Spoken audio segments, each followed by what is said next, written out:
কানাডার টরন্টো ভিত্তিক সাহিত্য চর্চার প্ল্যাটফর্ম পাঠশালার চ্যানেলে আপনাদের অভিবাদন জানাই।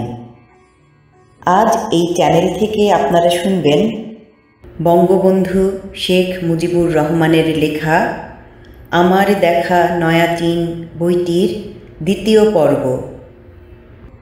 বঙ্গবন্ধু শেখ মুজিবুর রহমানের জন্মশতবর্ষে এটি পাঠশালার নিবেদন। পাঠে আছি আমি, ফারহানা আজিম শিউলি। আপনাদের প্রতি অনুরোধ, আপনারা এই চ্যানেলটি সাবস্ক্রাইব করুন এবং নোটিফিকেশন অন রাখুন।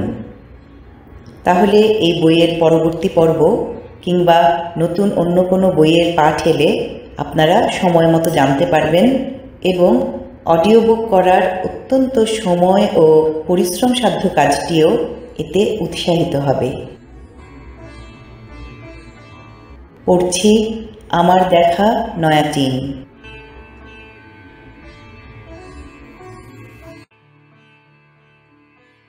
প্লেনগুলি ছোট হলেও বেশ আরামদায়ক। 21 জনের বসবার ব্যবস্থা আছে। আমাদের খাওয়ার বন্দোবস্ত প্লেনের মধ্যেই ছিল। আমরা মাঝে মাঝে চা ও শরবত খেতে খেতে বেলা 5টার সময় পিকিং অ্যারোড্রামে পৌঁছলাম। সেখানেও আমাদের অভ্যর্থনা করা হলো। বাচ্চা বাচ্চা ছোট ছেলেমেয়েরা আমাদের ফুলের তোড়া উপহার দিল। পশ্চিম পাকিস্তানের জনাব মাজাহার, লাহোরের দৈনিক পাকিস্তান টাইমস কাগজের সম্পাদক, পূর্বেই পিকিং পৌঁছেছিলেন। তিনিও আমাদের অভ্যর্থনা করার জন্য উপস্থিত ছিলেন। তাঁকে দেখে আমরা খুব আনন্দিত হলাম। পূর্ব পাকিস্তান থেকে যারা আমরা গিয়াছি তার মধ্যে আমার সাথেই তাঁর পরিচয় ছিল। আমাদের অ্যারোড্রামে চা খাওয়ানো হলো। তারপর গাড়িতে চড়ে আমরা পিকিং শহরে চললাম। দুনিয়ার নামকরা এই শহর। বহু ঝড় গিয়াছে এর উপর দিয়ে। বহু রাজার রাজধানী ছিল এই শহর। বহু বিদেশি এই শহরটি অনেকবার অধিকার করেছে। শেষবারের মতো জাপানিরা এই শহরটা অধিকার করে যখন চীন জাপান যুদ্ধ হয়। তারপর চিয়াং কাইশেকের হাতে ছিল। শেষে নয়া চীন সরকার মাও সেতুংয়ের নেতৃত্বে এই শহরটা অধিকার করে রাজধানী কায়েম করে। দেখবার আকাঙ্ক্ষা বেড়ে চলল। মনে হলো কখন পৌঁছব, আর তো দেরি হয় না। সন্ধ্যা হবে হবে এমন সময় আমরা পৌঁছলাম। আমাদের জন্য কামরা ঠিকই ছিল। পিকিং শহরের শ্রেষ্ঠ হোটেল, যার নাম পিকিং হোটেল, সেখানে আমাদের রাখা হলো। ভারত থেকে যারা যোগদান করতে গিয়েছেন তারাও ওই হোটেলে আছেন। হোটেলটা 5 তালা, খাবার ব্যবস্থা উপরতলায়। আরও অনেক দেশের ডেলিগেটরা এই হোটেলে ছিলেন। পীর মার্কি শরীফকে এক রুম দেওয়া হয়েছে, আর প্রায় সকলেই 2 জন করে এক রুমে। আমরা ইচ্ছা করেই 3 জন এক রুম নিলাম। আতাউর রহমান সাহেব, মানিক ভাই ও আমি। আমাদের কামরায় আমাদের মালপত্র হাজির। যার যার বিছানায় বসলাম। রাত্রে আমাদের পাকিস্তান ডেলিগেটদের সভা হবে। খাবার পরেই পীর সাহেব বলে দিয়েছেন মুসলমানের পাক খাবেন, তাই আমাদের জন্য এক মুসলমান হোটেলে খাওয়ার বন্দোবস্ত করা হয়েছে। রাত্রে সেখানে আমাদের নিয়ে যাওয়া হলো। যাওয়ার সাথে সাথে আমাদের আসসালামু আলাইকুম বলে অভ্যর্থনা করল। আমরা ওয়ালাইকুম আসসালাম বলে উত্তর দিলাম। তাদের সাথে গল্প শুরু করলাম।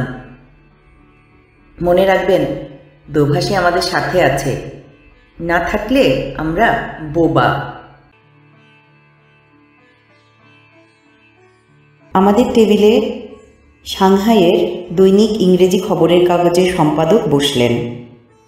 তিনি আমাদের কথা ওদের বুঝায় দেন, আবার ওরা যা বলে তাহা আমাদের বুঝায় দেন। এক কথায় তারা বলল, আমরা খুব ভালো আছি। এখন আর অত্যাচার হয় না, সাম্প্রদায়িক দাঙ্গা হাঙ্গামাও হয় না। পরে আলোচনা করা যাবে।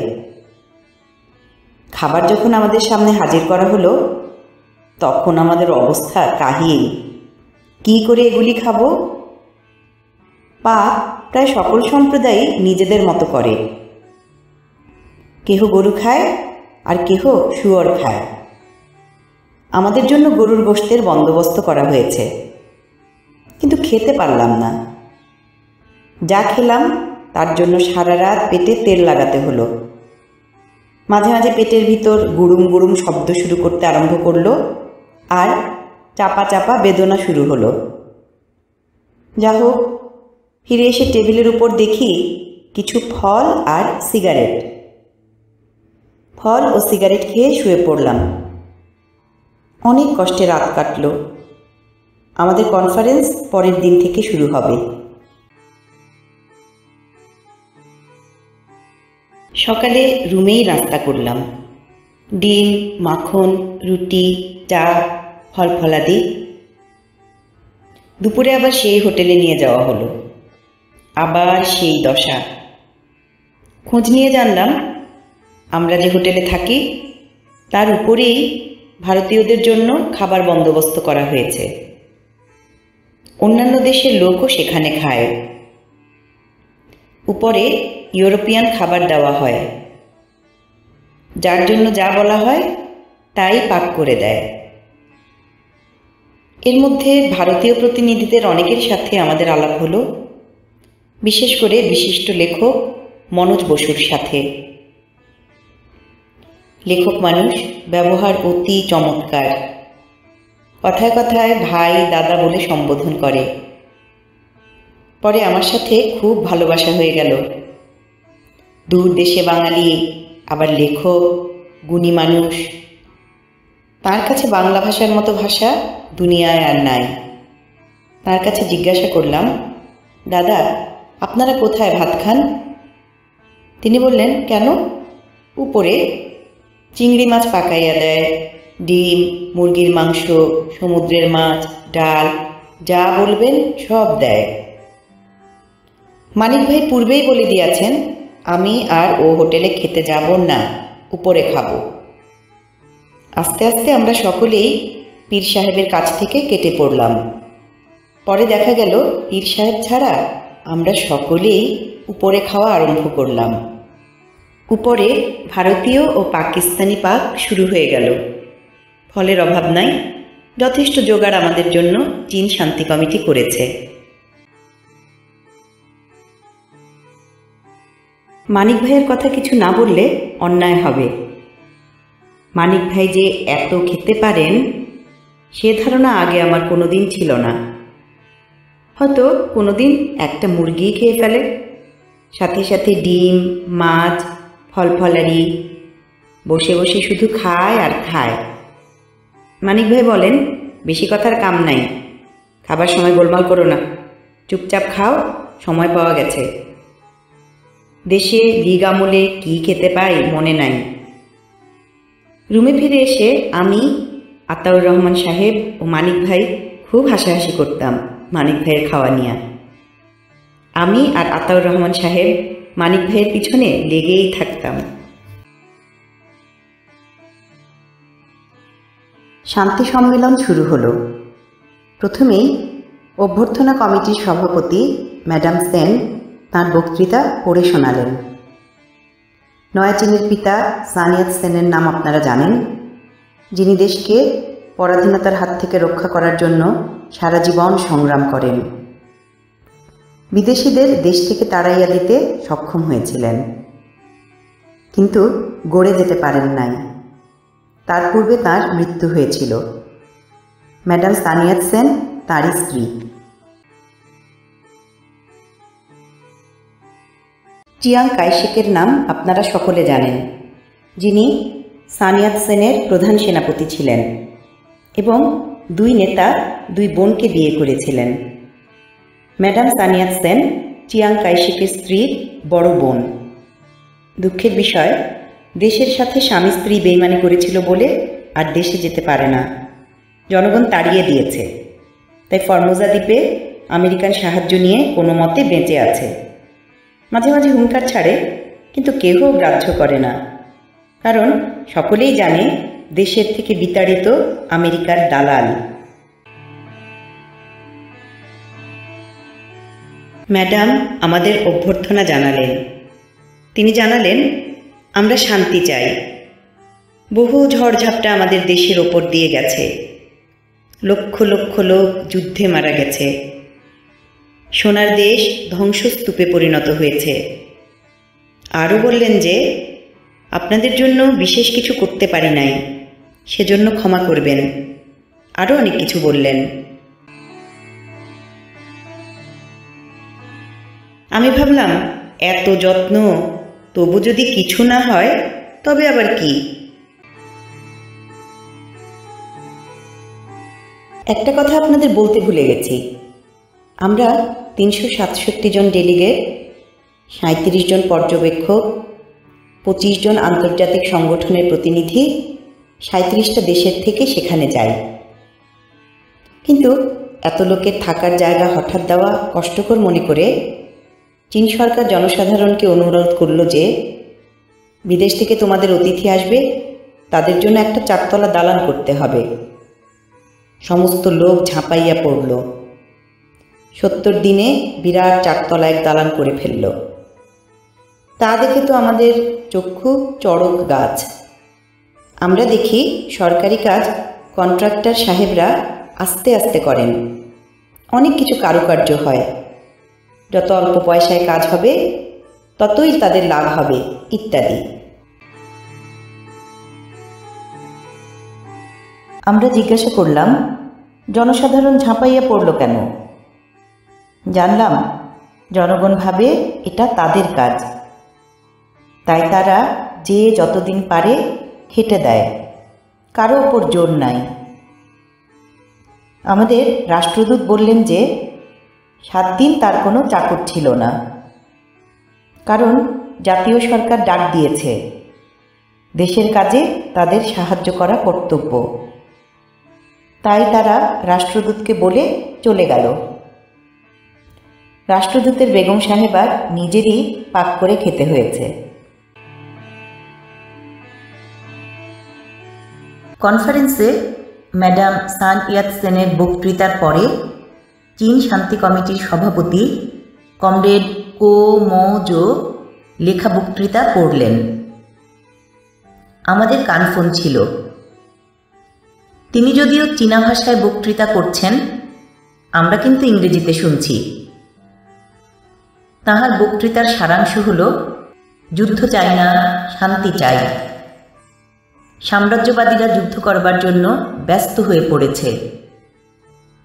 কোরিয়া, ইন্দোচীন, মালয়, জাপান সকল জায়গায় জাতীয় আন্দোলনকে দমন করার জন্য সৈন্যবাহিনী দিয়ে যা তা অত্যাচার করছে। আরও বললেন, যুদ্ধ চাই না, তবে যদি কেহ যুদ্ধ করতে আসে তবে যুদ্ধের স্বাদ আমরা মিটাইয়া দেওয়ার ক্ষমতা রাখি। চীনের 60 কোটি জনসাধারণ আজ শান্তি চায়, আর যে সমস্ত দেশ স্বাধীনতার জন্য সংগ্রাম করছে তাদের উপর আমাদের সহানুভূতি আছে। কোরিয়া যুদ্ধ সম্বন্ধেও অনেক কিছু বললেন। জীবাণুযুদ্ধে কীভাবে সাধারণ মানুষ শৃগাল কুকুরের মতো রাস্তাঘাটে অসুস্থ অবস্থায় মরছে তারও করুণ কাহিনী শোনালেন। তারপর অনেক রিপোর্ট, বক্তৃতা আর বক্তৃতা চলল। 4টা সাব কমিটি প্রস্তাব লেখার কাজে লেগে গেল। আমরা সকলেই ভাগ ভাগ হয়ে সাব কমিটিতে যোগদান করলাম। আলাপ করে জানা গেল যে প্রায় অর্ধেকের বেশি ডেলিগেট কমিউনিস্ট নহে, আমাদের স্বতন্ত্র মতবাদ। সেভাবেই প্রস্তাব করা হলো। এক পয়েন্টে আমরা সকলে একমত, শান্তি চাই। ভারত থেকে কংগ্রেস, কমিউনিস্ট পার্টি, ফরওয়ার্ড ব্লক ও বহু দলের লোক প্রায় 60 জন গেছে। আমাদের দলের মধ্যে 2-4 জন কমিউনিস্ট থাকলেও 30 জনের মধ্যে প্রায় 25 জন আমরা কমিউনিস্ট নই। চীন শান্তি কমিটি নিজেদের ইচ্ছা মতো প্রস্তাব পাশ করাতে চেষ্টা করেন নাই। আমরা আলোচনা ডিবেট করে সিদ্ধান্তে পৌঁছেছি। কাশ্মীর প্রস্তাব আমরা উত্থাপন করতে চাইলাম, কারণ ভারত জোর করে কাশ্মীর দখল করে রেখেছে। কাশ্মীর নিয়ে ভারত ও পাকিস্তান যুদ্ধ হলে বিশ্বযুদ্ধ লেগে যেতে পারে। গণভোট হলে কাশ্মীরের জনগণ নিশ্চয় পাকিস্তানে যোগদান করবে। ভারতীয় ডেলিগেটদের মধ্যে একদল কাশ্মীর সম্বন্ধে আলোচনা করতে প্রথমে রাজি হলো না, তারপর অন্যান্য দেশের চাপে পড়ে রাজি হলো। ডক্টর সাইফুদ্দিন কিচলু, যিনি ভারতবর্ষের ডেলিগেটদের নেতা, তিনিও চেষ্টা করলেন। আমরা দুদেশের ডেলিগেটরা এক জায়গায় হয়ে আলোচনা করে সর্বসম্মতিক্রমে একটা প্রস্তাব নিলাম। তার সারাংশ, কাশ্মীরে গণভোটের দ্বারা ঠিক হবে তারা কোন দেশে যোগদান করবে। কোনো বিদেশি সৈন্যবাহিনী সেখানে থাকতে পারবে না। চীনের শান্তি কমিটি প্রস্তাব পাশ করতে খুবই সাহায্য করেছিল। এই প্রস্তাবে দুনিয়ার কাছে প্রমাণ হয়ে গেল ভারত জোর করে কাশ্মীর দখল করে রেখেছে, কারণ পাকিস্তান বারবার গণভোটের দাবি করেছে। ভারত বাহানা করে গণভোট হতে দেয় নাই। এই প্রস্তাবও সভায় পাশ হলো। আমাদের পক্ষ থেকে পীর মানকি শরীফ, আতাউর রহমান খান ও আরও কয়েকজন দস্তখত করলেন। ওদিক থেকে ডক্টর কিচলু ও অনেকে দস্তখত করলেন। সভায় বেশ ভালোভাবে সৃষ্টি হলো, কারণ এই নিয়ে খুব আলোচনা চলছিল। এও হতে পারত আমরা এক প্রস্তাব ও ভারত আরেক প্রস্তাব হাজির করলে সভায় খুবই হইচই হতো। যা হোক, দুই দেশের ডেলিগেট একমত হয়ে প্রস্তাব করাতে সকলে আনন্দের সঙ্গে প্রস্তাবটা গ্রহণ করল।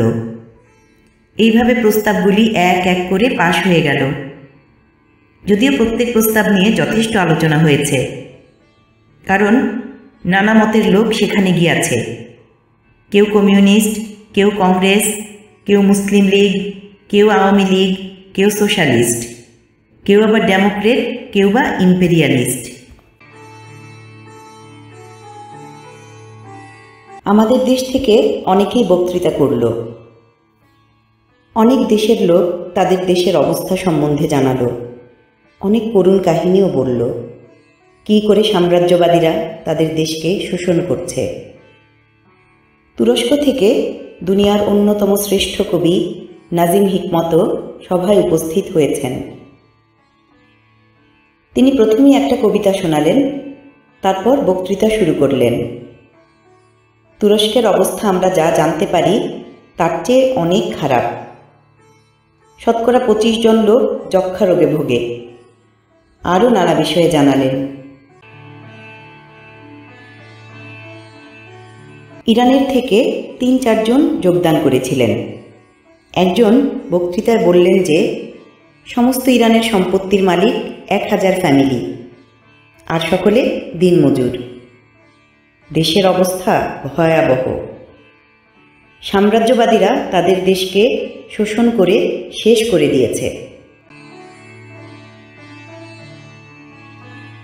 এমনিভাবে ইন্দোনেশিয়া, ব্রহ্মদেশ, সিংহল, থাইল্যান্ড, ইন্দোচীন, অস্ট্রেলিয়া, নিউজিল্যান্ড, ফিলিপাইন, আমেরিকা, দক্ষিণ আমেরিকার দেশগুলি, কানাডা, জাপান, যার যার দেশের অবস্থা জানালেন। এও জানালেন যে তারা শান্তি চান, বাঁচবার জন্য শান্তি চান।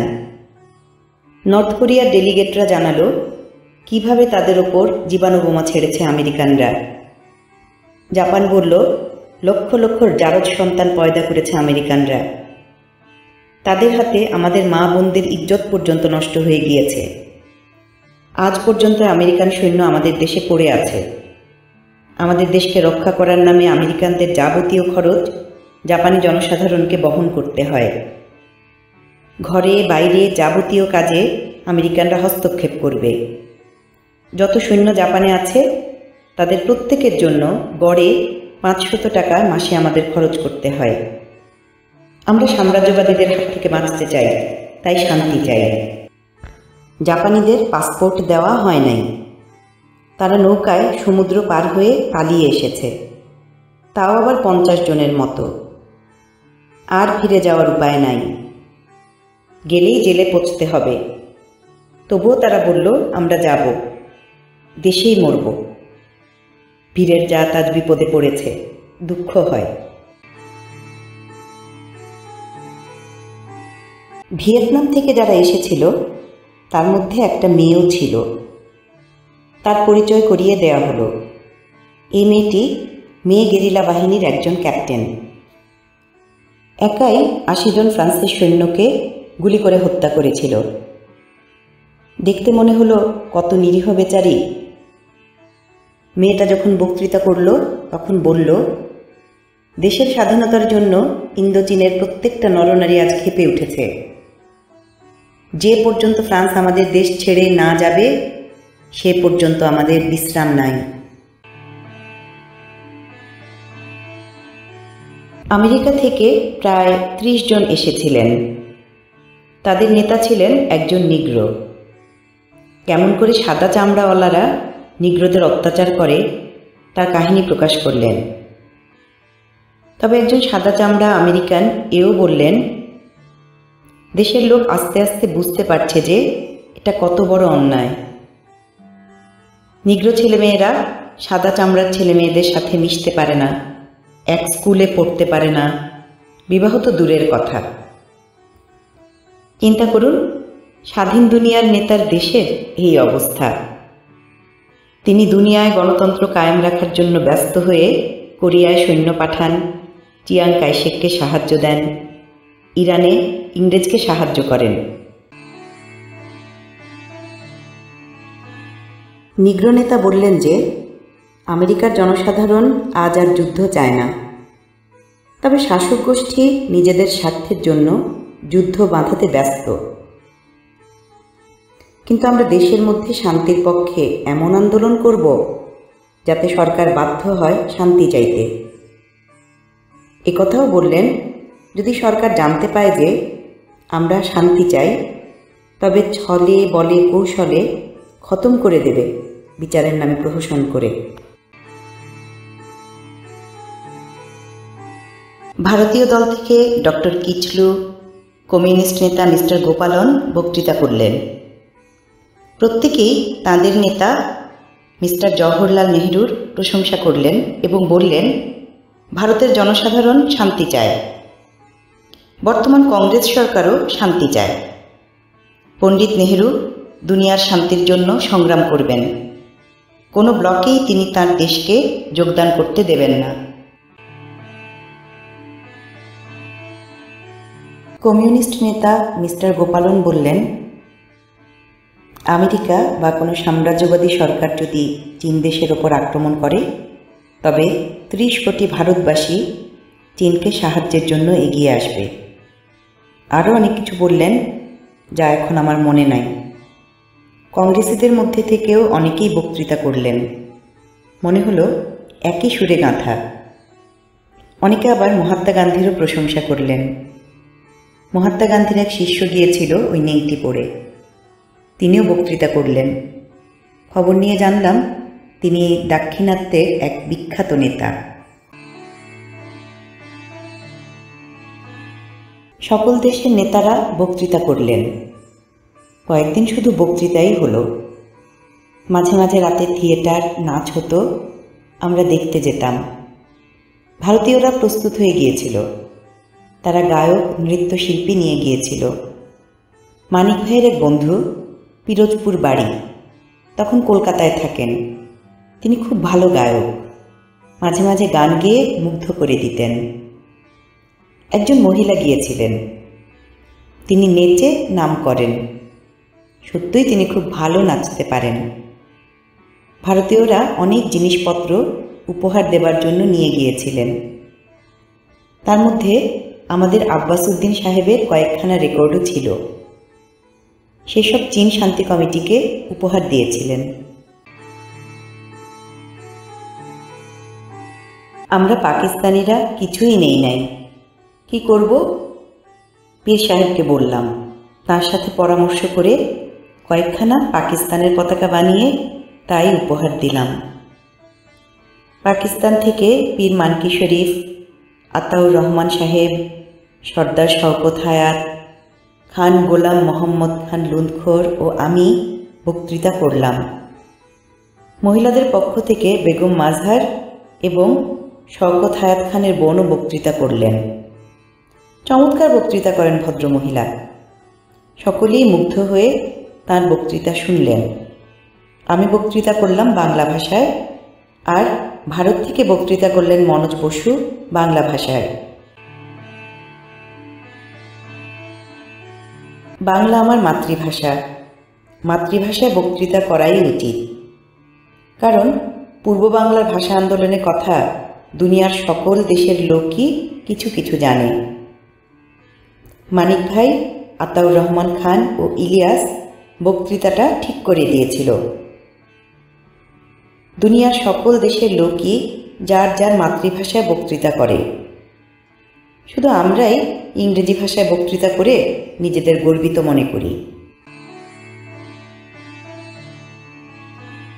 পাকিস্তানের কেউই আমরা নিজেদের ঘরোয়া ব্যাপার বক্তৃতায় বলি নাই। কারণ মুসলিম লীগ সরকারের আমলে দেশের যে দুরবস্থা হয়েছে তা প্রকাশ করলে দুনিয়ার লোকের কাছে আমরা ছোট হয়ে যাব। অনেকেই আমাদের জিজ্ঞাসা করল, ভারত থেকে একজন বাংলায় বক্তৃতা করলেন আর পাকিস্তান থেকেও একজন বক্তৃতা করলেন, ব্যাপার কি? আমি বললাম, বাংলাদেশ ভাগ হয়ে এক ভাগ ভারত আর এক ভাগ পাকিস্তানে পড়েছে। বাংলা ভাষা যে রবীন্দ্রনাথ ঠাকুরের ভাষা এ অনেকেই জানে। ঠাকুর দুনিয়ায় টেগোর নামে পরিচিত। যথেষ্ট সম্মান দুনিয়ার লোক তাকে করে। আমি বললাম, পাকিস্তানের শতকরা 55 জন লোক এই ভাষায় কথা বলে এবং দুনিয়ার শ্রেষ্ঠ ভাষার অন্যতম ভাষা বাংলা। আমি দেখেছি ম্যাডাম সানিয়াত সেন খুব ভালো ইংরেজি জানেন, কিন্তু তিনি বক্তৃতা করলেন চীনা ভাষায়।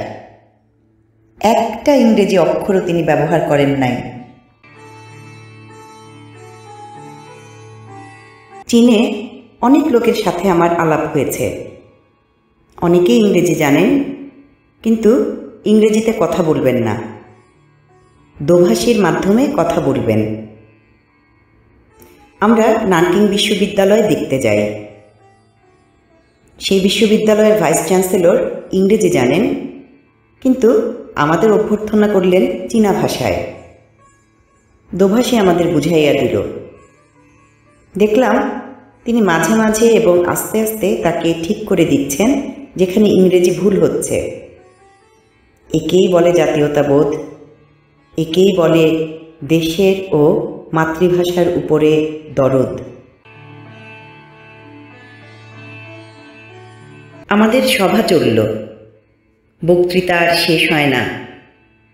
এত বক্তৃতা দেওয়ার একটা কারণ ছিল। প্রত্যেক দিন সভায় যে আলোচনা হয় এবং যারা বক্তৃতা করেন তাদের ফটো দিয়ে বুলেটিন বাহির হয়। এই লোকটা অনেকেই সংবরণ করতে পারেন নাই। আর আমার বক্তৃতা দেওয়া ছিল এই জন্য যে বাংলা ভাষায় বক্তৃতা দিব। যে হলে আমাদের সভা হয় তাহা বড় চমৎকার, কলকাতা কাউন্সিল হাউসের মতো, বুঝি একটু বড়ই হবে। একদিকে সভাপতি মণ্ডলীরা বসেছেন আর সামনে ডেলিগেটরা বসেছেন। সভাপতি মণ্ডলীদের ঠিক পিছনে 37টা দেশের পতাকা একইভাবে উড়ছে। হলের গেটেও 37টা পতাকা লাগাইয়া দেওয়া হয়েছে। আমাদের পাকিস্তানের পতাকাটা খুব স্পষ্ট দেখা যাচ্ছিল। সিল্কের কাপড় দিয়ে করা ভারতের ও আমাদের পতাকা পাশাপাশি। হলের ভিতর ফ্ল্যাশলাইট মাঝে মাঝে জ্বলে ওঠে যখন ফটো নেওয়া হয়। 10-15 জন ফটোগ্রাফার অনবরত ফটো নিচ্ছে। পাশ দেখাইয়া হলে ঢুকতে হয়। পাশের রুমে চা খাবার বন্দোবস্ত আছে, দরকার হলেই যেয়ে খেতে পারেন।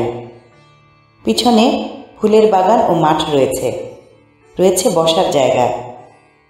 যখন বিশ্রামের জন্য সভাপতি সময় দেন, তখন একে অন্যের পাশে বসে আলাপ করে ওই ফুলের বাগানে যেয়ে।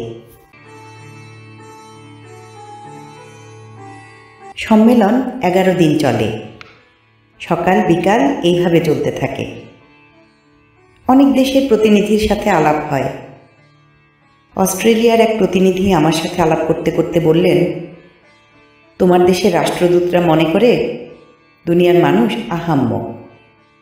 আমি বললাম, কেন এই কথা বলছেন? তিনি উত্তর করলেন যে রাষ্ট্রদূত ও কর্মচারীরা যেভাবে থাকেন, আমাদের দেশের প্রধানমন্ত্রীও সেভাবে থাকতে পারে না। অন্যান্য যে সকল দেশের জনগণের অবস্থা খুব ভালো, আয়ও অনেক এবং পরিমাণে বেশি, আমেরিকা, গ্রেট ব্রিটেন, রাশিয়া ও অন্যান্য দেশের রাষ্ট্রদূতরা যে অবস্থায় থাকে তার চেয়েও অনেক ভালো অবস্থায় থাকে এবং যা তা ভাবে অর্থ ব্যয় করে। আমাদের বোঝাতে চায় যে তোমরা কত ভালো আছো। আমরা রাজনীতি করি, দেশ বিদেশের খবর রাখি। তোমাদের দেশের মাথা প্রতি আয় কত? দেশের লোক না খেয়ে মরে, কাপড় পর্যন্ত জোগাড় করতে পারে না।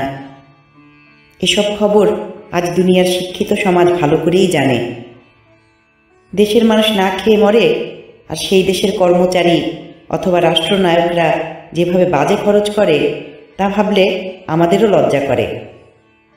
আপনারা বুঝতেই পারেন কি উত্তর আমি দিব। হ্যাঁ না করে কেটে পড়লাম।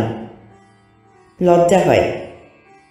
যারা দুনিয়ায় ঘুরে বেড়ায়, আমেরিকা অথবা গ্রেট ব্রিটেনের রাষ্ট্রদূতদের সাথে পাল্লা দিয়া খরচ করে, আর তাদের কাছে আবার ভিক্ষা চায়, আমাদের সাহায্য দাও, আমাদের মিলিটারি সাহায্য দাও, যা বলবা তাই শুনব, তোমাদের অস্ত্র তোমাদের মত ছাড়া ব্যবহার করব না, কাঁচামাল আছে তোমাদের দেব, তারপর যাহা থাকবে অন্যকে দেব।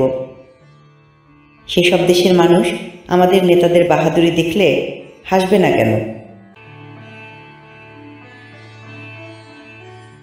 দক্ষিণ আমেরিকার একটা দেশের ডেলিগেটের সাথে আলাপ হলো।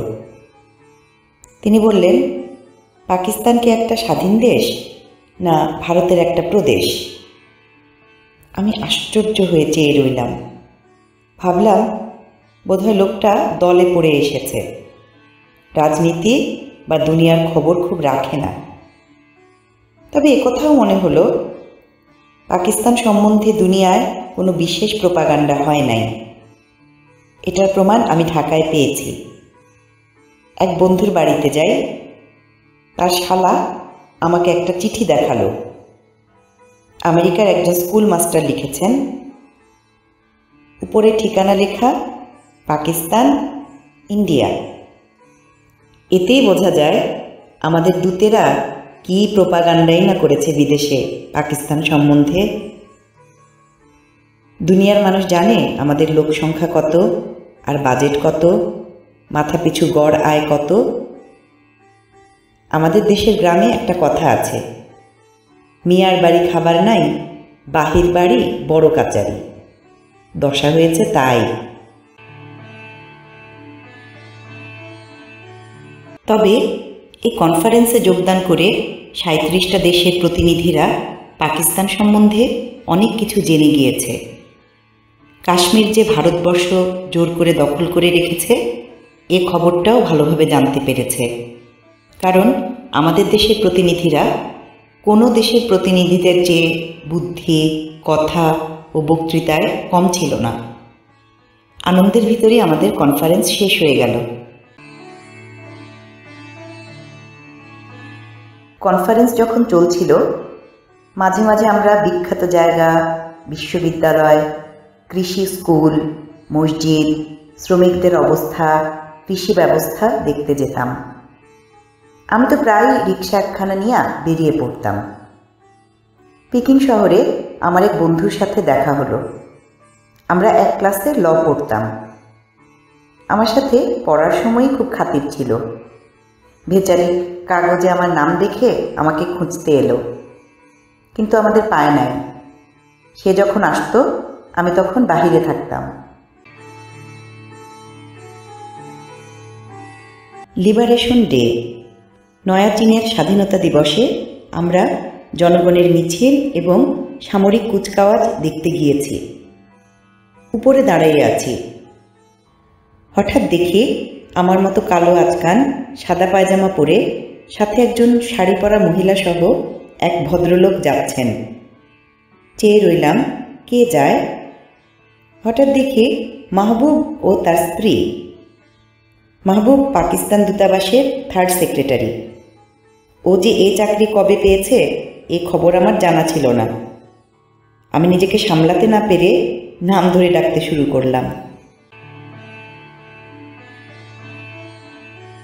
3-4 ডাক দেওয়ার পর ওর স্ত্রী ওকে ধাক্কা মেরে আমাকে দেখিয়ে দিল। ও আমাকে বলল, বেলা 4টায় তোর হোটেলে যাব। বিদেশে একটা বন্ধুকে পেয়ে বড় আনন্দ হলো। ঠিক 4টায় মাহবুব ও তার বিবি উপস্থিত হলো। আমাদের ওর বাসায় খেতে দাওয়াত করল। আমি ওর স্ত্রীকে বললাম, আপনি যদি ঝাল দিয়া মাছ পাক করে খাওয়ান তবে এক্ষুনি আপনার বাসায় যাব। উনি বললেন, আজ তো আর বাজারে মাছ পাওয়া যাবে না, আজ এমনি বেড়াই আসুন, কাল খাওয়াবো। আমি বললাম, ঠিক আছে চলুন। আমরা ওর বাসায় গেলাম, নাস্তা খেলাম, দেশের কথা বললাম। ওর স্ত্রী আমাদের খুব আদর যত্ন করলেন। মনে হলো তিনি আমাদের পেয়ে হাতে চাঁদ পেয়েছেন। এর কারণ প্রায় 2 বৎসর ওরা দেশে যায় নাই। ওর স্ত্রী দেশের কথা জানতে পাগল হয়ে উঠল। এই প্রশ্ন ও প্রশ্ন, ঢাকার অবস্থা কি, পরিবর্তন কিছু হয়েছে কি না। রাজনীতির সাথে তাদের সম্বন্ধ নাই, ওই প্রশ্নই আমাদের করল না। আমরা তাদের সাথে রাজনীতি আলোচনা করলাম না। সময় পেলেই আমরা ওদের ওখানে যেতাম। পাকিস্তান ডেলিগেটদের একদিন আমাদের রাষ্ট্রদূত রাত্রে খাওয়ার দাওয়াত করলেন। আমরা সকলেই সেখানে গেলাম। পিকিংয়েও আমাদের নিজেদের জায়গা আছে। রাষ্ট্রদূত সকল কর্মচারীর সাথে পরিচয় করিয়ে দিলেন। নিজেই আমাদের যত্ন করতে আরম্ভ করলেন। আপনি এটা খান, ওটা খান, সবই পাকিস্তানি খাবার তৈরি করেছি। খবর নিয়ে জানলাম রাষ্ট্রদূতের স্ত্রী নিজেই আমাদের জন্য পাক করেছেন। সকাল থেকে আর পাকের ঘর ছেড়ে বাইরে আসেন নাই। বোধহয় দেশি মানুষ বহুদিন পান নাই, তাই আমাদের পেয়ে খুবই আনন্দিত হয়েছেন। আমাদের রাষ্ট্রদূতের নাম মেজর রেজা। পূর্বে মিলিটারিতে ছিলেন। লোকটাকে দেখে আমার খুব ভালো লাগলো। কত অমায়িক ব্যবহার।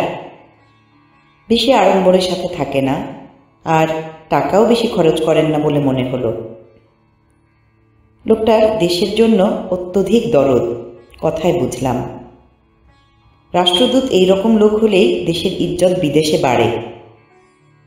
তার সাথে আমাদের আলাপ হলো অনেকক্ষণ ধরে। নিজের বাড়িতে এসেছি মনে হলো, তাই উঠতে ইচ্ছা হয় না। রাত প্রায় 11টা পর্যন্ত আমরা সেখানে রইলাম। পরে সবাইকেই গাড়িতে করে পাঠিয়ে দিলেন আমরা যে হোটেলে থাকি সেই হোটেলে। আমি 2-3 দিন পরে আবার রিক্সা নিয়ে পাকিস্তান রাষ্ট্রদূতের অফিসে যাই। অফিসের সাথে আবার মাহবুবের বাড়ি। অফিসে একজন ডিউটি অফিসার ছিলেন, ভদ্রলোক পাঞ্জাবি, খুবই অমায়িক ব্যবহার। অনেকক্ষণ পরে যখন মাহবুবের বাসায় এলাম, দেখলাম মাহবুব ও তার বিবি বেরিয়ে যাচ্ছেন। তাদের সাথে আরেকজন সেক্রেটারি আছেন। বেচারা মোটর থেকে নেমে আমাকে বলল, বেরিয়ে যাচ্ছি, বড়ই দুঃখিত, কাল এসো অথবা রাতে এসো, আমি গাড়ি পাঠিয়ে দেব। আমি বললাম, মোটরের প্রয়োজন নাই, আমি একাই রিকশায় বেড়াই, দেখতে চাই কি অবস্থায় এদেশের লোক আছে আর কিভাবে এরা বাস করে।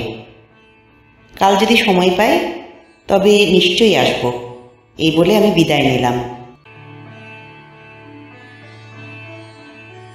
হোটেল থেকে যখন আসি তখন আমার দোভাষী আমাকে বলেছিল, রিক্সা ভাড়া আমার দেশের টাকায় ৮ আনা হয়, ওদের প্রায় ২,০০০ ইয়ান। আমি তাই ওকে দিয়ে দিলাম। বেচারা খুশি হয়ে নিয়ে গেল। এখন যাবার সময় তো আর দোভাষী নাই, কে আবার দাম ঠিক করে দেবে, আবার কোথায় যাব বললে ওরা বুঝবে কি না, মহাবিপদ। ভাবলাম ১ মাইল পথের বেশি তো হবে না, আস্তে আস্তে হেঁটে যাব। যদি ঠিক করে বলতে না পারি, যদি রিক্সাওয়ালারা আমার কথা না বোঝে। রাস্তায় এলাম। কিছু দূর হেঁটে দেখি একটা রিক্সা দাঁড়াইয়ে আছে। তাকে বললাম, পিকিং হোটেল। পিকিং হোটেলও বুঝল, বলল, আসো। কথা না, মাথা নেড়ে। উঠে বসে পড়লাম। ভাবলাম, চিন্তা কি, কোথায় নিয়ে যায় দেখা যাক। দেখি ঠিক হোটেলেই নিয়ে এসেছে। আমার মনে একটা কথা উঠল, দেখি বিদেশি লোক পেলে কেমন লুট করে। আমি হঠাৎ পকেটে হাত দিয়ে প্রায় ১০ টাকা পরিমাণ হাতে করে ওর সামনে ধরলাম। ভাবে সাবে বুঝাইয়া দিলাম, যাহা তোমরা নিয়ে থাকো তাই নাও। রিক্সাওয়ালা আমার হাত থেকে ঠিক ৮ আনা পয়সা গুনে নিয়ে চলে গেল। এদের চরিত্রের এই পরিবর্তনের কারণ কি? দোভাষীকে ডেকে পাঠালাম হোটেলে যেয়ে। আসলে তাকে বললাম, তোমাদের দেশে রিক্সাওয়ালা তো চোর। আমি একটু চালাকি করলাম। দেখি ওর মুখ চোখ লাল হয়ে গেছে লজ্জায় ও রাগে। আমায় জিজ্ঞাসা করলো, ব্যাপার কি? আমি বললাম, বসুন, বলছি। বেচারা ব্যস্ত হয়ে পড়ল, শুধু বারবার জিজ্ঞাসা করে। পরে আমি তাকে সত্য ঘটনাটা খুলে বললাম। তোমরা কি করে এদের চরিত্রের পরিবর্তন এত তাড়াতাড়ি করতে পারলে? তখন সে হেসে উঠে বলতে লাগলো, দেখো, এদের ট্রেড ইউনিয়ন আছে। এরা যা উপার্জন করে, যতটুকু এদের দরকার তা রেখে যতটুকু সম্ভব ইউনিয়নে জমা দেয়। সেই টাকা দিয়ে ওদের ছেলে মেয়েদের লেখাপড়া, ওদের জন্য থাকার বাড়ি, রিক্সা মেরামত, চিকিৎসার বন্দোবস্ত ও অন্যান্য কাজ করে দেওয়া হয়। আমি বললাম, কড়া শাসনও বোধহয় করা হয়। দোভাষীটা ছেলে মানুষ, বিশ্ববিদ্যালয়ে ইংরেজি পড়ে। হঠাৎ হেসে দিয়ে বলল, আপনারা বোধহয় শুনেছেন আমাদের সরকার খুব অত্যাচার করে এবং বেশি শাস্তি হয়। সে বলল, কথাটা কিছু সত্য। যখন ওদের কেউ ঠকাতে পারবে না, খাওয়া থাকার বন্দোবস্ত করে দেওয়া হচ্ছে, ভালো ভালো থাকার বাড়ি করে দেওয়া হচ্ছে, তখন যদি ওরা কাউকে ধোঁকা দিয়ে অথবা ফাঁকি দিয়ে অর্থ উপার্জন করতে চেষ্টা করে, তবে কেন ভীষণ শাস্তি দেওয়া হবে না? দোভাষী আমাকে বলল, দেখুন, নয়া সরকার গঠন হওয়ার পূর্বে যে সমস্ত মহাজনের কাছ থেকে ওরা রিক্সা ভাড়া নিত, দিনভর যা উপার্জন করত, তা সকলই প্রায় মহাজনদের দিয়ে দিতে হতো। ওরা দিন রাত পরিশ্রম করেও ভাত জোগাড় করতে পারত না। যাকে ইচ্ছা রিক্সা ভাড়া দিত। কিছু বললে বা প্রতিবাদ করলে আর তাকে রিক্সা চালাতে দেওয়া হতো না। এখন আর মহাজনরা তা পারে না। তারা তাদের ন্যায্য ভাড়া পায়, আবার ওদেরও যা থাকে তাতে সংসার চলে যায়। মহাজনরা ইচ্ছা মতো তাড়াতে পারে না। যদি কেউ খারাপ কাজ করে, ট্রেড ইউনিয়নে জানাতে হবে। তারা খোঁজখবর নিয়ে বিচার করবে। আপনারা মনে করবেন না কমিউনিস্ট দেশ, তাই মহাজনদের রিক্সা সব কেড়ে নিয়ে রিক্সা চালকদের দিয়ে দেওয়া হয়েছে। মহাজনরা রীতিমতো ভাড়া পাচ্ছে। রিক্সার মালিক মহাজনদের অত্যাচার আর খামখেয়ালি বন্ধ করে দেওয়া হয়েছে। এদিকে রিক্সা চালকদের ব্যবহারেও পরিবর্তন হয়েছে। আমাকে বলল, রিক্সা চালকদের নূতন বাড়ি দেখতে যাবেন? আমি বললাম, নিশ্চয় যাব।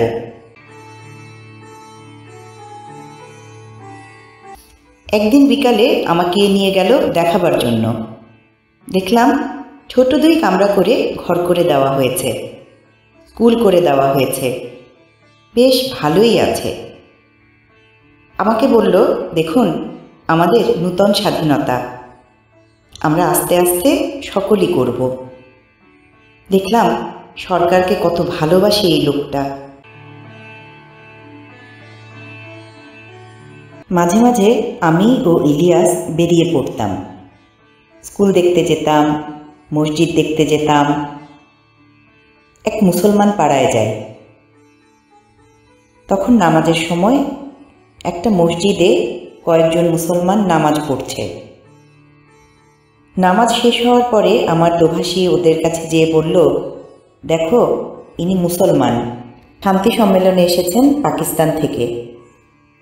2-3 জন আমার কাছে এলো, এসে আমাকে আসসালামু আলাইকুম দিয়া দাঁড়ালো। কি যেন জিজ্ঞাসা করলো, আমি বুঝলাম না। দোভাষীর দিকে তাকালাম।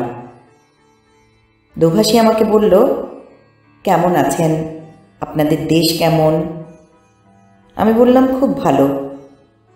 তারা বলল, আপনাদের দেশের লোক নামাজ পড়ে? আমি বললাম, খুব পড়ে, সকলেই প্রায় নামাজ পড়ে। আমি জিজ্ঞাসা করলাম, আপনারা সকলেই নামাজ পড়েন? ওরা বললেন, কেহ কেহ পড়ে, সকলে তো পড়ে না। আপনাদের কমিউনিস্ট সরকার নামাজ পড়তে দেয়? ওরা ক্ষেপে বলল, সব মিথ্যা কথা আপনারা শুনেছেন। আমরা নামাজ পড়ি, কোরআন পড়ি, ছেলে মেয়েদের কোরআন শিখাই, কেউ আমাদের বাধা দেয় না, আমরা খুব ভালো আছি। দোভাষী আমাকে বুঝাইয়া দিল। ভাবলাম বোধহয় ভয়েতে বলল, আরও খোঁজ নিতে হবে।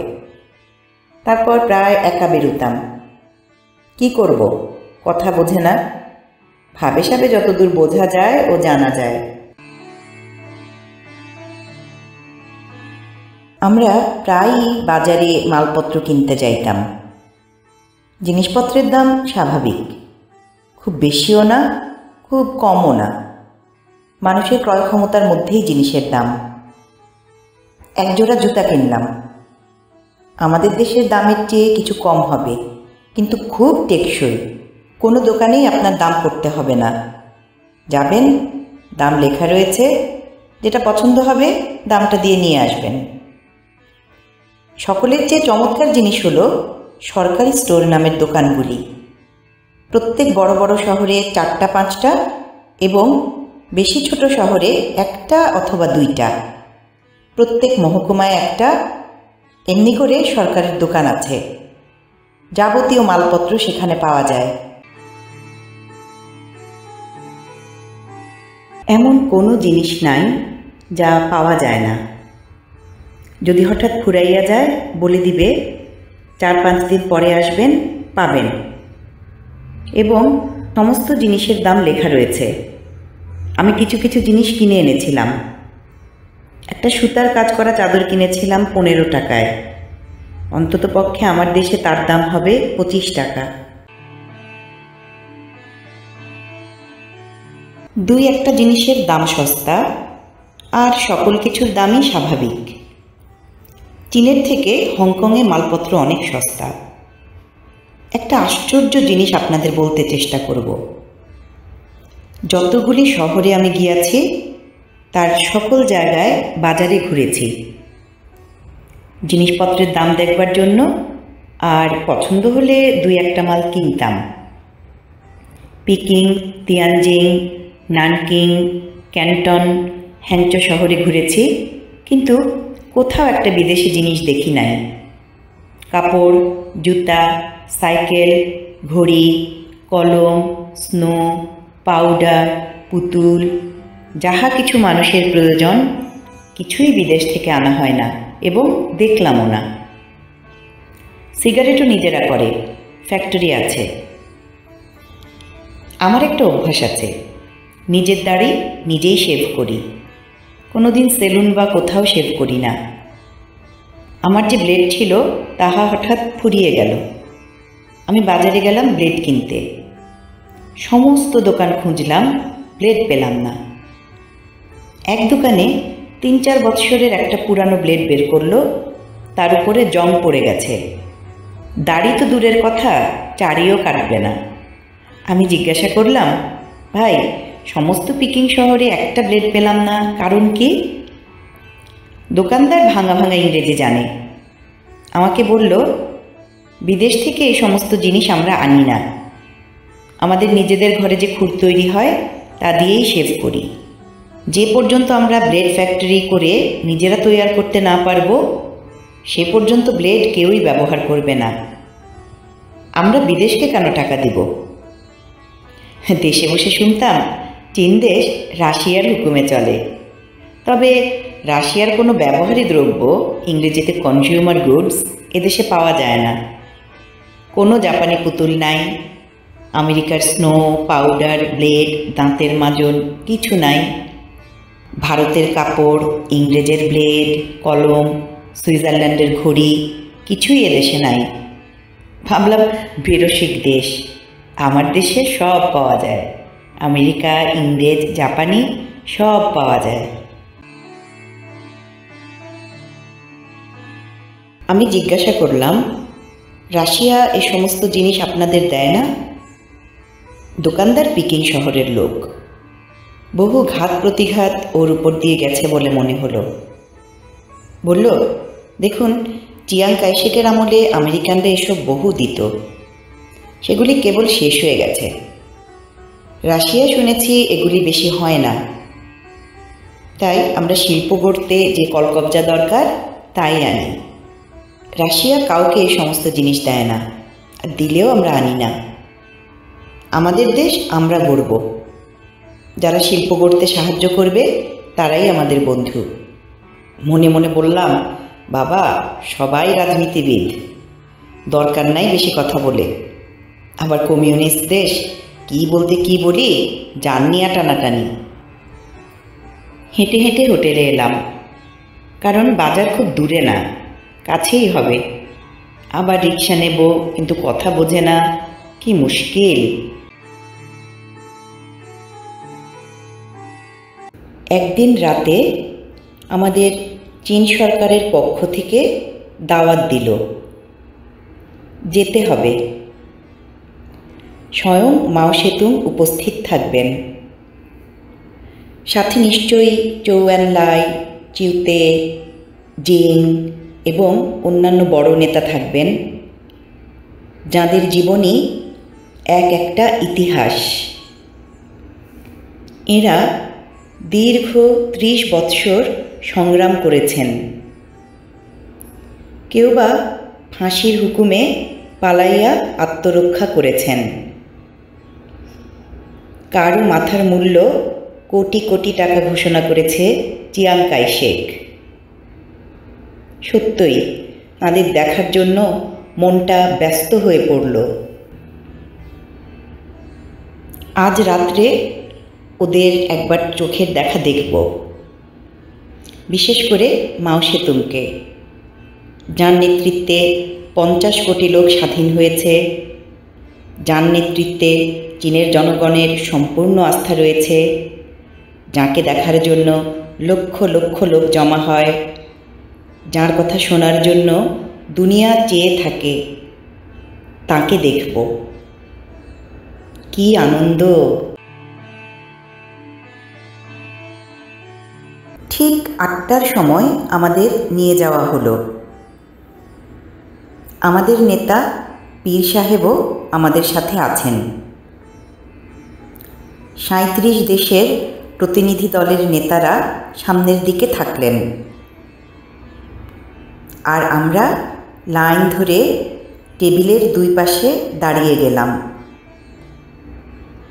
আমাদের দাঁড়িয়েই খেতে হবে। আমাদের সামনে টেবিলে খাবার প্রস্তুত করে রাখা হয়েছে। যাওয়ার 15 মিনিট পরেই মাও এলেন। ব্যান্ড বেজে উঠল।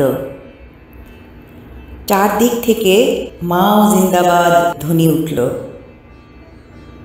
মাও হাসতে হাসতে ঢুকলেন। প্রায় 1000 লোক আমরা সেখানে। সকলেই তাকে দেখতে যেন পাগল হয়ে উঠল। প্রথমেই আমাদের প্রত্যেক দেশের নেতাদের সাথে পরিচয় করিয়ে দেওয়া হলো। তারা হাতে হাত মিলাইয়া এক এক করে যার যার জায়গায় চলে গেলেন। মাও সকলকে ধন্যবাদ দিয়ে খাওয়ার জন্য অনুরোধ করলেন। আমরা যে টেবিলে ছিলাম সেটা ভারত ও পাকিস্তানিদের জন্য, আর আমাদের টেবিলে সিনকিয়াং প্রদেশের গভর্নর বোরহান শহীদ আছেন। প্রত্যেক টেবিলেই এক একজন করে বড় নেতা ছিলেন। তারা আমাদের সাথে খাবেন। আমি ঠিক বোরহান শহীদের কাছে দাঁড়িয়েছিলাম। তিনি আমাকে পাকিস্তানি জেনে আসসালামু আলাইকুম বলে সংবর্ধনা করলেন। আমি যথারীতি ইসলামী কায়দায় উত্তর দিলাম। আমাদের খাওয়া এবং কথা শুরু হলো। ভদ্রলোক চীনা প্যান্ট, চীনা কোট ও গোল টুপি মাথায় দিয়েছেন। আমাদের পিছনেই দেখলাম প্রায় 25-30 জন মুসলমান লম্বা জামা, গোল টুপি পরে দাঁড়াইয়া আছে। কাহারো কাহারো দাড়িও আছে, কিন্তু খুব অল্প। আমি মিস্টার বোরহান শহীদকে জিজ্ঞাসা করলাম, এরা কারা? তিনি বললেন, এরা বড় বড় মসজিদের ইমাম। এরা বড় বড় সভায় এবং খাওয়ার সময় দাওয়াত পেয়ে থাকেন। খাওয়া চলল। আমাদের টেবিলে মুরগি, আন্ডা, মাছ, ফল ফলাদি রাখা হয়েছিল। আমরা বেশ খেলাম। বোরহান শহীদকে তাঁর পরিচয় চাইলাম। তিনি অতি নম্রভাবে বললেন, আমি সিনচিয়াং প্রদেশের গভর্নর। আপনাদের সভায় যোগদান করার জন্য এসেছি। আরও কয়েকজন মুসলমানও এসেছেন, পরে আপনার সাথে পরিচয় করিয়ে দেব। তবে তারা ইংরেজি জানে না, আমিও বেশি জানি না, তবে বুঝতে পারি, ভালো বলতে পারি না। আমি বললাম, যা পারেন তাতেই আমার চলবে। তাকে অনেক প্রশ্ন করলাম। পরে মুসলমান ও অন্যান্য সংখ্যালঘু সম্প্রদায়ের কথা যখন লিখব, তখন সেসব আলোচনা করতে চেষ্টা করব। খাওয়ার পরে আমি আস্তে আস্তে ইমামদের কাছে যেয়ে আসসালামু আলাইকুম বললাম। তারা সকলেই একসাথে আমাকে ওয়ালাইকুম আসসালাম বললেন। হাবে ভাবে আলাপ হলো। তারা চোখের মুখের ইশারায় জিজ্ঞাসা করলেন, কেমন আছেন? আমিও হাত, মুখ, চোখ নেড়ে বোঝালাম, খুব ভালো। আপনারা কেমন? তারাও হাবভাবে বোঝালো, খুব ভালো। আমি সকলের সাথে হাত মুসাফা করলাম। ঠিক মুসলমানি কায়দায় বুকে হাত দিল। আবার নিজ জায়গায় ফিরে এলাম।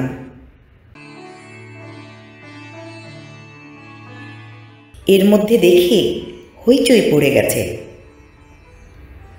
একদিকে চৌ অ্যান লাই সকলের সাথে আলাপ করার জন্য বের হয়েছেন, আরেকদিকে চিউতে বের হয়েছেন। চিউতে আস্তে আস্তে আমাদের কাছে এলেন। আমি হঠাৎ ঢুকে পড়ে তার হাতের গ্লাসের সাথে আমার কমলা লেবুর রসের গ্লাসের একটা ধাক্কা লাগিয়ে কমলা লেবুর রসের লেমনেড খেয়ে নিলাম। এর অর্থ চীন দেশের সাথে আমার দেশের বন্ধুত্ব কামনা করলাম। আমি ফিরে আসছি। দেখি ইলিয়াস একজনের বগলের নিচ দিয়ে চিউতের কাছে যাবার চেষ্টা করছে। কিছুক্ষণ পরে দেখি ইলিয়াস একেবারে তার কাজ ঘেঁষে দাঁড়াইয়া গ্লাসে গ্লাসে ধাক্কা মেরে ঢকঢক করে যাহা গ্লাসে ছিল খেয়ে নিল। ও দারুণ পাজি! সকল জায়গায় থাকে কি করে? এত ভিড় ঠেলে কি করে কাছে গেল ভাববার কথা। আমি তো পারতাম না, আর যাইতামও না। চিউতে বেচারাকে যেভাবে সকলে ঘিরে ফেলেছে, মনে হলো মেরে ফেলবে। কিন্তু তার মুখে হাসি, সকলের সাথেই মিশছে। মিলিটারি হাত কিনা, শক্ত হাড়। কিছুক্ষণ পরে সব শেষ হয়ে গেল। আমরা চলে এলাম। আগেই মাও চলে গিয়েছেন। তার মুখেও হাসি দেখলাম, মনে হলো প্রাণ খোলা হাসি। আমরা হোটেলে ফিরে এলাম। এই মাও সেতুং, 60 কোটি লোকের নেতা। দেশের লোক এত ভালোবাসে একে। হবেই তো, ত্যাগী। দেশকে ও জনগণকে তিনি ভালোবাসেন বলে জনগণও তাকে ভালোবাসে ও বিশ্বাস করে।